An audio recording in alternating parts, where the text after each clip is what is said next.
Yes, hebu msaidie mumeo asife haraka kwa kufanya mambo yafuatayo.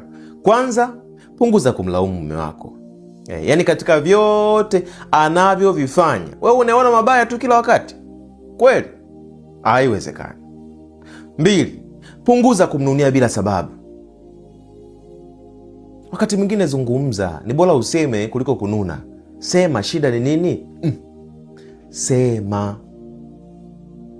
Hamshindani, nyinyi ni wamoja.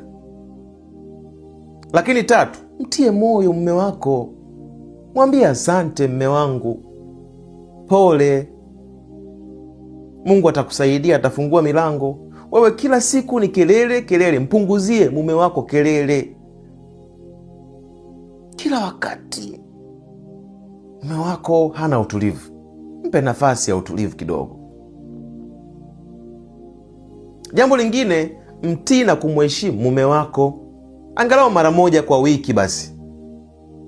Kila siku dharau, jeuri, dharau, jeuri. Una kiburi kisicho cha kawaida. Hiyo ipo sawa. Usimkomoe mume wako, atanijua mimi nani. Usifike huko Mrs. fulani. Jitahidi pia ufungue, kunjua moyo wako kwa namna fulani. Usimkomoe mume wako, umpiki chakula, umfulii, unamsema, unamharibia kazi. Msifikie huko. Haya mambo yanaweza kaisha vizuri tu pasipo ninyi kuweza kuharibiana nafasi zenu. Lakini pia mpe tendo la ndoa, usimpe adhabu. Unapofanya hivyo, unaruhusu majaribu kwake. Lakini